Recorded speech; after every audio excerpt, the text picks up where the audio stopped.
నిర్గమాకాండం 13 అధ్యాయము మొదటి 2 వచనాలు చూడండి. మొదటి 2 వచనాలు. మరియు యెహోవా చదవాలి. మోషేతో ఇలాగూ సెలవిచ్చాను, ఇశ్రాయేలులో మనుషుల యొక్కయు పశువుల యొక్కయు ప్రథమ సంతతి అనగా ప్రతి తొలుచూలు పిల్లలను నాకు ప్రతిష్ఠించము, అది నాదని చెప్పాను. పెన్లు ఉన్నాయా? చేతుల్లో పెన్లు ఉన్నాయా? 2 మాటలు అండర్లైన్ చేయండి. ఒకటి నాకు ప్రతిష్ఠితము, రెండవది అది నాదని చెప్పాను. నా ప్రియ సహోదరి సహోదరులారా, ఈ భయంకరమైన దినాల్లో మనము మన జీవితాల్లో ఒక విషయాన్ని మనం జాగ్రత్తగా గుర్తుపెట్టుకోవాలి. మానవుని పట్ల దేవుని ఉద్దేశము. మానవుని పట్ల అందరూ చెప్పాలి, మానవుని పట్ల దేవుని ఉద్దేశము. దేవుడు మనుషుల పట్ల ఒక ఉద్దేశం కలిగి ఉన్నాడు. దేవుడు మనుషుల పట్ల ఒక ఉద్దేశం కలిగి ఉన్నాడు.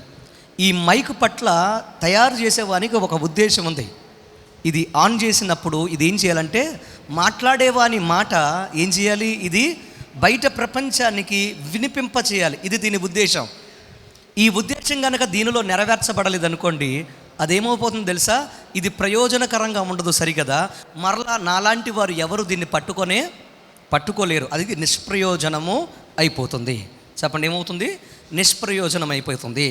చూడండి, ఇక్కడ వాడే ప్రతి మైకు ఒక్కొక్క రేటు ఉంటుంది. అక్కడ కింద పెట్టిన మైకులు 2000 3000 అయితే, ఇప్పుడు నా చేతిలో ఉన్నది అక్షరాల ఇది 28,000 రూపాయల మైక్. ఇది ఈ మైక్ ఎంత? 28,000 రూపాయల మైక్. మీకు ఒక మాట చెప్పనా, ఆ మైక్ అయినా 2-3 వేలు ఉన్న మైక్ అయినా 28,000 రూపాయల మైక్ అయినా పని చేసినంత కాలమే మన చేతిలో ఉంటుంది. పని చేయకపోతే చెప్పాలి, పని చేయకపోతే ఇసురవతల కొట్టడమే. పని చేయదు, మన చేతుల్లో ఉండదు. మానవ జీవితం కూడా అంతే. నీ ఉద్దేశం నెరవేర్చబడినంత కాలమే, దేవుని యొక్క ఉద్దేశం నీ జీవితంలో నెరవేర్చబడినంత కాలమే నీ బ్రతుకులో నువ్వు సజీవంగా ఉంటావు, దేవుని చేతుల్లో ఉంటావు.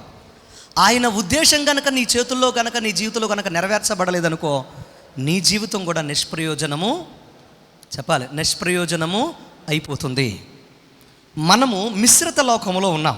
జాగ్రత్తగా వినండి, మనము ప్రస్తుతము మిశ్రిత లోకములో ఉన్నాం. ఏ లోకం అది?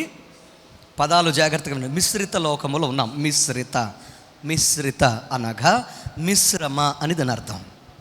మిశ్రమ లోకములో ఉన్నాం.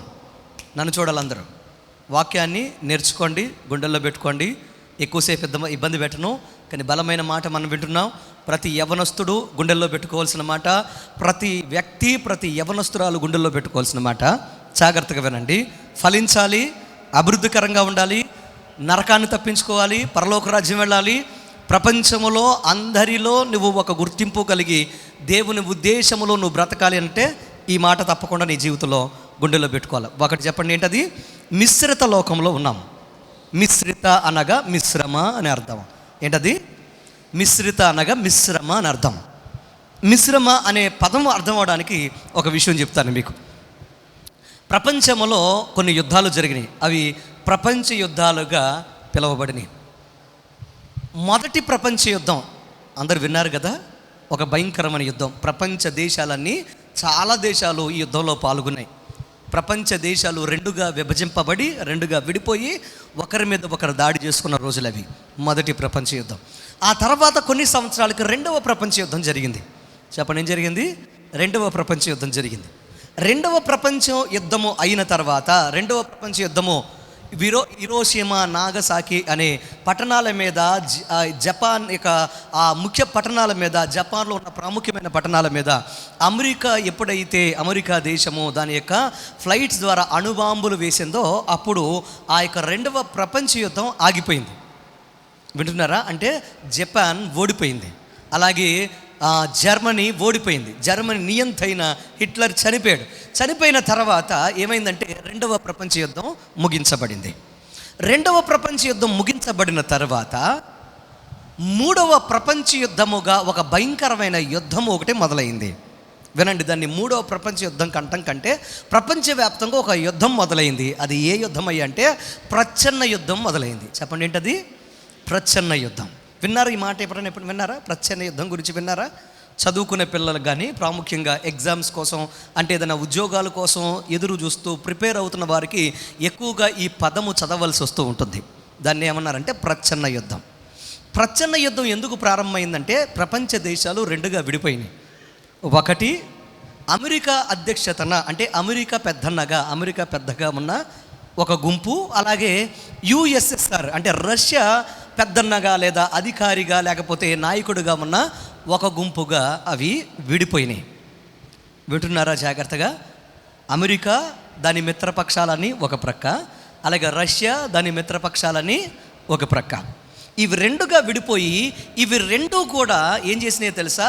అభివృద్ధి అవ్వడం కోసం, వారు ఈ ప్రపంచం మీద పట్టు సాధించడం కోసం ప్రచ్ఛన్న యుద్ధము మొదలుపెట్టారు. ఒకరికి మించి ఒకరు ఎదగాలనే తాపత్రయంలో, ఆర్థికంగా బలపడాలి అనే ఉద్దేశంతో ప్రచ్ఛన్న యుద్ధానికి దారి తీసింది ఆనాడు పోకడలు. జాగ్రత్తగా వినండి. ఆ టైములోనే మన భారతదేశానికి స్వతంత్రము వచ్చింది. ఆ సమయంలోనే, ఆ సందర్భంలోనే, ఆ కాలంలోనే మన భారతదేశానికి ఏమొచ్చింది? స్వతంత్రం వచ్చింది. ఎప్పుడైతే మన భారతదేశానికి స్వతంత్రం వచ్చిందో, ఎవరి దగ్గర నుండి? బ్రిటిషు సామ్రాజ్యం నుండి ఎప్పుడైతే స్వతంత్రం వచ్చిందో అప్పుడు అమెరికా ఏం చేసింది తెలుసా? దాని మిత్రపక్షాలన్నీ భారతదేశాన్ని అడిగిన ఏమనంటే మాతో ఉండు అని అన్నాయి. ఈ ప్రక్కన ఉన్న రష్యా అడిగింది ఏమని తెలుసా? మాతో ఉండు అని, మాతో జాయిన్ అవ్వమని అడిగింది. అమెరికా దాని మిత్రపక్షాలు ఒక రకమైన ఆర్థిక వ్యవస్థను, అలాగే రష్యా దాని మిత్రపక్షాలు ఒక రకమైన ఆర్థిక వ్యవస్థను అవి పాటిస్తూ ఉండేవి. అమెరికా ఏమో, జాగ్రత్తగా వినండి, అమెరికా ఏమో వారు పెట్టుబడిదారీ ఆర్థిక వ్యవస్థను అనుసరిస్తూ ఉంటే, వింటున్నారా? పెట్టుబడిదారీ వ్యవస్థను అనుసరిస్తూ ఉంటే రష్యా దాని మిత్రపక్షాలేమో సామ్యవాద ఆర్థిక వ్యవస్థను అనుసరించేవారు. అనుసరించేవారు. అలాంటి కాలంలో మన భారతదేశం యొక్క పరిపాలకులకు పెద్ద చిక్కు వచ్చింది. కరవమంటే కప్పకు కోపం, విడవమంటే పాము కోపం. ఏం చేయాలో అర్థం కాని పరిస్థితులు.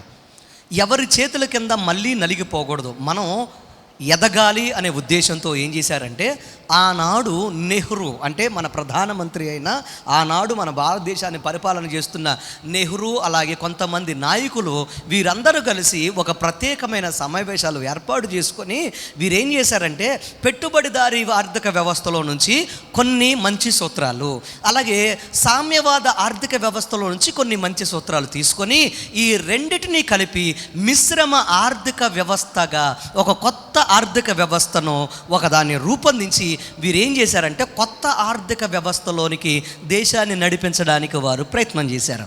వారు చెప్పిన మాట ఏంటంటే, మీతో మేము నడవము, మీతో కూడా మేము నడవము, కానీ మీరు మాకు మిత్రులే, మేము సొంతగా ఒక కొత్త మిశ్రమ ఆర్థిక వ్యవస్థ, మీలో ఉన్న మంచి తీసుకొని మేము అభివృద్ధి చెందుతాము అని ప్రయత్నం మొదలుపెట్టి ముందుకు నడిచారు.